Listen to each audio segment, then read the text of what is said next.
All right, Fred, talk to me about your working relationship with Susan Rice. It was when you were in the CIA, correct? Yes, I was a CIA UN analyst, and she was handling UN peacekeeping and UN issues at the National Security Council. I provided her with intelligence. I was on a task force with her.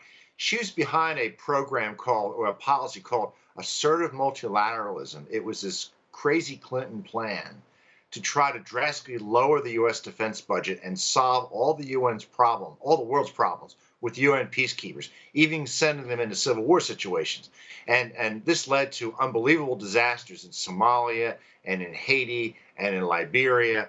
And I mean, she was really committed to UN peacekeeping, just like Madeleine Albright. And I fear she became vice president or secretary of state under a President Biden. We'd see these disastrous policies come back.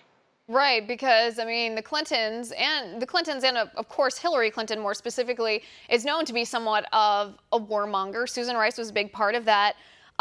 When you did brief her directly, you said that her reaction is something that the American people should know. What was her reaction to that? Well, she didn't like hearing information that she disagreed with, including intelligence. She was determined to rush through this terrible UN peacekeeping plan, and she tried to exclude government officers who objected to sending UN peacekeepers uh, who are lightly armed into war situations. I was one of them. On another time, I tried to bring her intelligence on UN waste and corruption, and she looked at me with an odd face and said, "Do you know how much a B-1 bomber costs?" And said she didn't want to hear about it. Basically, she was saying, I don't care how much money the UN wastes because the US government wastes more. Which is, it's beyond shocking to hear that, especially when UN corruption runs deep. It's not just a matter of our money being wasted, which is bad enough. Don't get me wrong. It's taxpayer money that funds the UN, but some of the corruption at the UN, I mean, we've seen just in recent months, the corruption at the World Health Organization acting like, which is an agency of the UN, acting as pawns and a parrot essentially for the Chinese Communist Party. Really awful if you don't care about waste and corruption at the UN. You also said she had an interesting relationship with Hillary Clinton. Explain that. Well, she had a terrible relationship with Hillary Clinton, and people I know who worked with Rice said it was poisonous.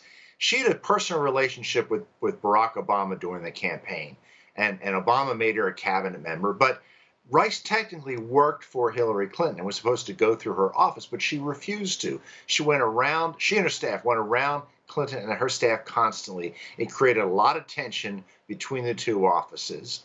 And this is a question because if Rice becomes vice president, is she going to be freelancing? Because look, I hate to say, but we know Joe Biden is suffering some kind of mental decline. What will Rice do if she's serving under a very weak Democratic president?